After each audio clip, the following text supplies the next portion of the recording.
Have you ever noticed, as you move through the strange currents of human life, that the people who appear the most harmless are often the ones who carry the deepest quiet within them? And in that quiet, sometimes something far more unsettling resides. We are taught to fear the loud ones, the angry ones, the ones who shout and rage like storms. But storms are honest. They reveal themselves immediately. The true danger, the kind that slips beneath the surface of awareness, comes not from thunder, but from silence. Because there exists a certain type of person who does not feel in the way you and I feel. Their emotional landscape is not a sea, but a desert, vast, still, and strangely empty, quiet, unmoving, unaffected. It is not their calm that is frightening, but the absence beneath it, a silence that does not soothe, but swallows. You know, we often imagine evil as something dramatic, a shadowy figure, a violent force, a creature snarling in the dark. But in reality, evil is rarely theatrical. It is quiet, subtle, terribly polite. It wears nice shoes and speaks with calm certainty. And that is precisely what makes it difficult to see.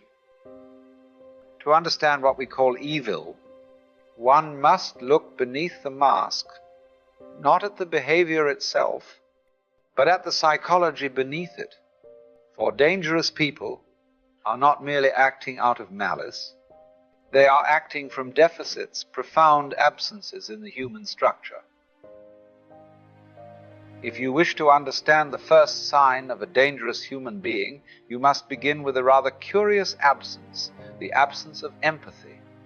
Not the polite, socially conditioned empathy we display at funerals or family gatherings, but the deep, resonant capacity to feel the inner world of another.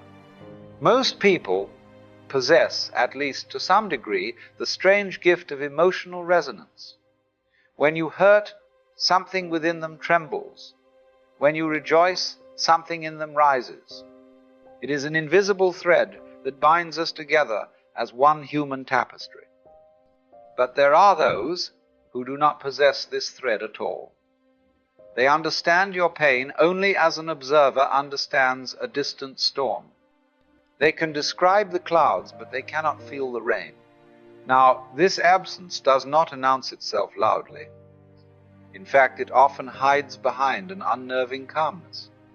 During crises, when others shake or weep or fall into confusion, these individuals remain untouched, as if watching life through thick glass.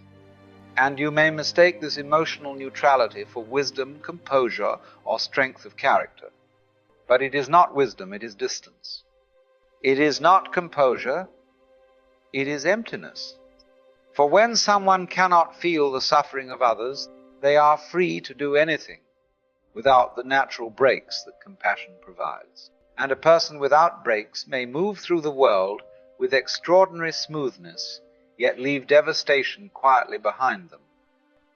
And this, you see, is far more dangerous than anger, for the person who feels nothing has nothing to restrain them. No guilt to slow their hand, no empathy to redirect their intentions, no inner compass to soften their decision. They move through life untouched by the delicate threads that bind human beings together, and so they can sever those threads without hesitation. There is, within certain individuals, a curious silence where conscience ought to live. Most of us carry within our hearts a subtle tremor, that small inner bell which rings when we have stepped out of harmony with the world. It is the sensation of having disturbed the delicate fabric of relationship, the soft ache that asks us to return, to apologize, to realign ourselves with something greater than ego. But imagine a person for whom this bell never rings, not because they are evil in some mythic sense, but simply because the mechanism is absent.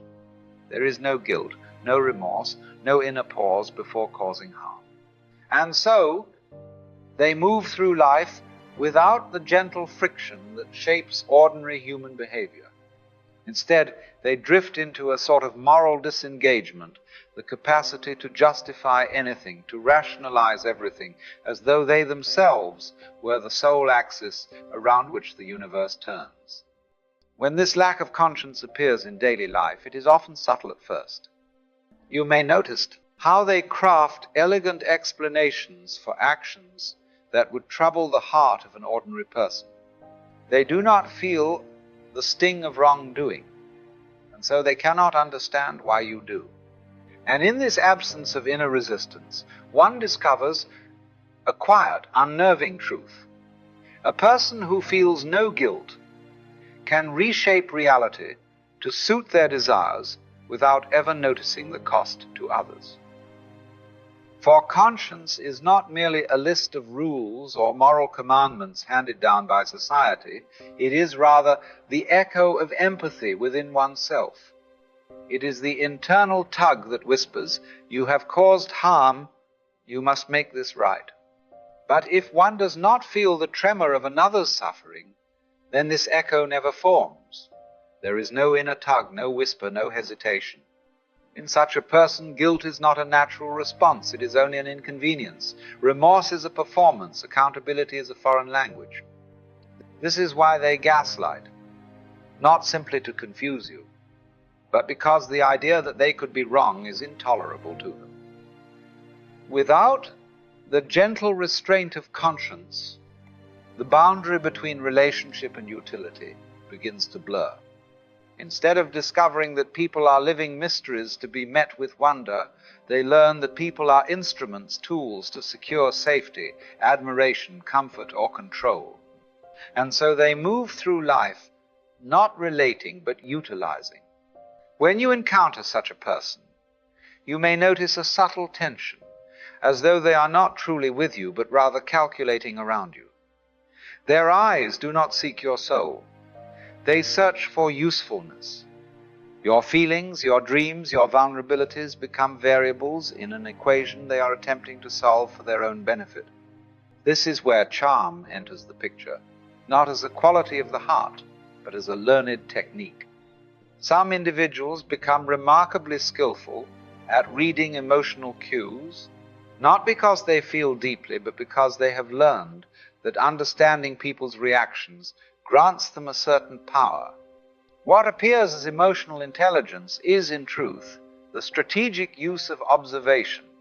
They study human behavior the way one might study a map, noting which expressions soften others, which words open doors, which gestures inspire trust.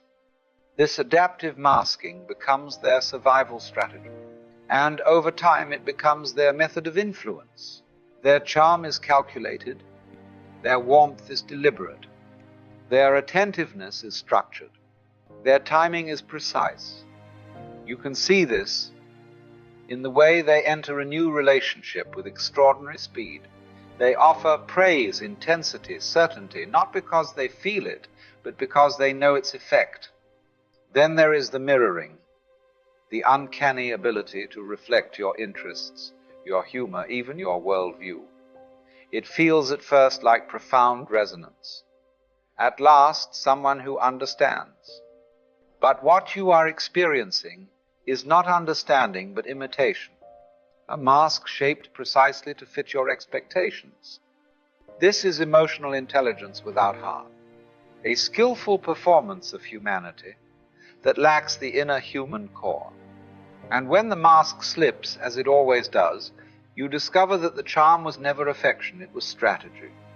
One of the most revealing qualities of such a person is not the occasional lie which all humans stumble into at times, but a kind of ease with dishonesty, as though truth were merely one option among many, rather than a principle that guides action.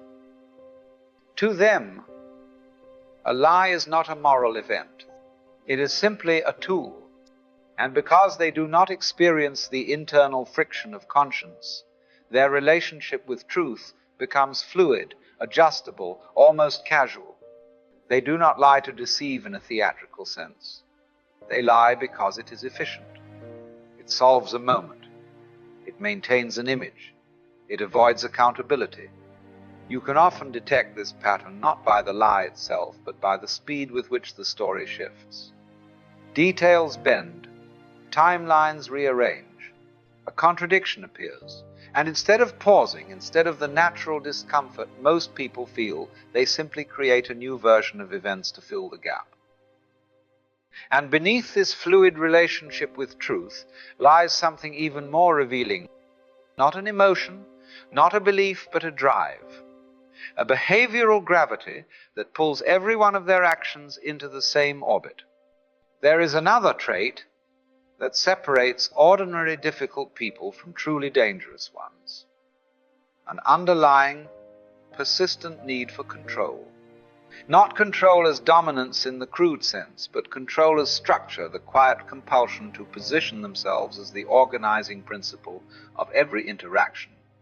With these individuals, control is not a preference. It is their psychological baseline.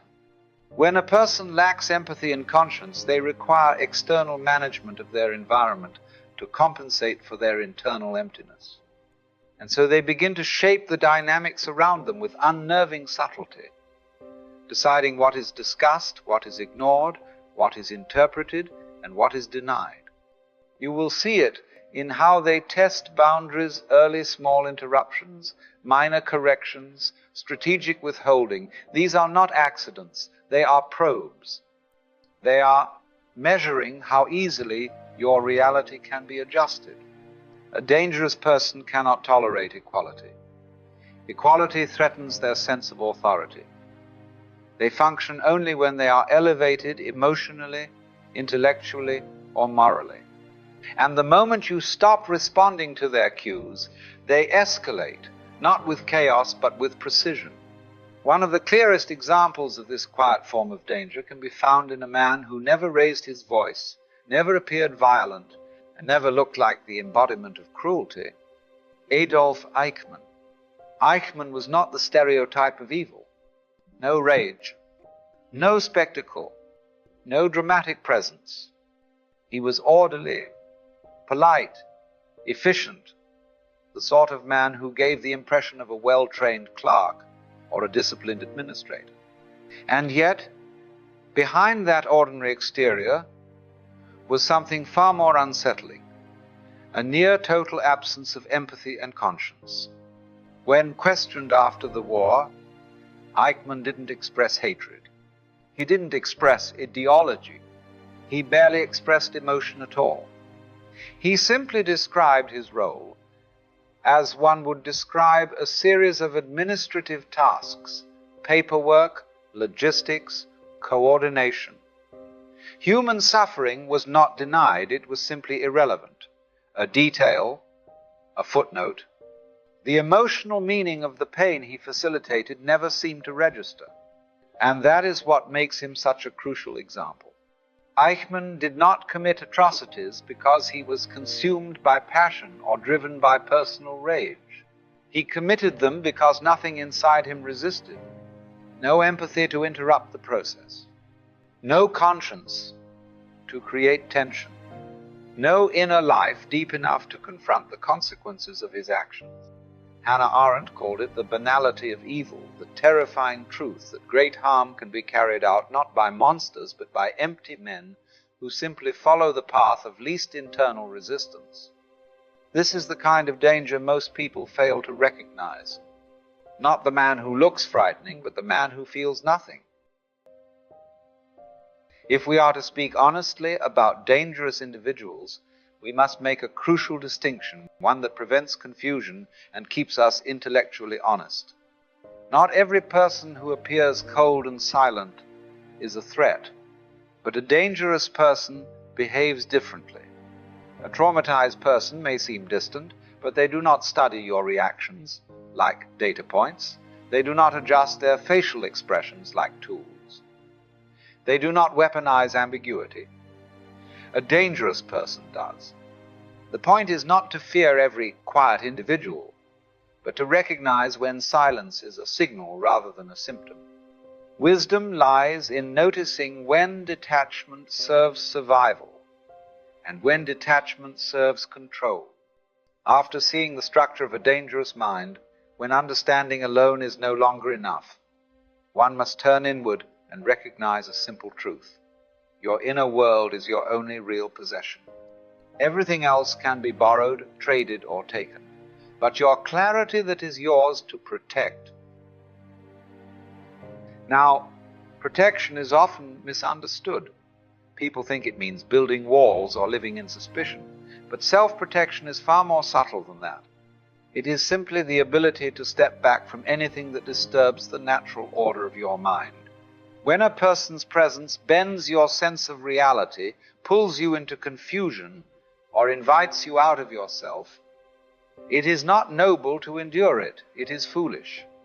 Wisdom is the art of maintaining inner balance in a world that constantly tries to pull you off center.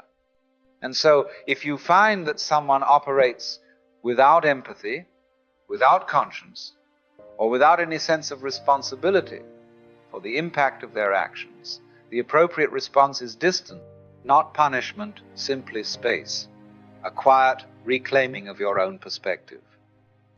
A person who feels nothing can take everything. Detach from anyone who is detached from your pain, your time, or your humanity. Protect the integrity of your heart, not out of fear, but out of respect. For some people see the heart not as a treasure to honor, but as a tool to use. When you place all these tendencies side by side, you begin to see that what we call evil is not a dramatic force at all, but a kind of psychological vacancy, an emptiness where awareness ought to live. It isn't darkness in the mythological sense, but a deficiency in the capacity to recognize oneself in others. This absence produces a very particular kind of human being, clever, persuasive, outwardly composed, yet hollow at the center. Not because they are plotting destruction, but because they lack the inner reference point that would prevent it. Once you understand this, the question is no longer how to judge such people, but how to stay awake around them. For danger arises not from their presence alone, but from the moment you allow their confusion to become your confusion. The wise response is remarkably simple. Step back into your own clarity. If a person cannot feel the consequences of their behavior, they are capable of almost anything not out of wickedness, but out of unconsciousness. And unconsciousness is far more dangerous than malice, because it does not recognize itself. In the end, the task is not to harden yourself, but to remain lucid, to see clearly what is in front of you, and to walk away when clarity demands it.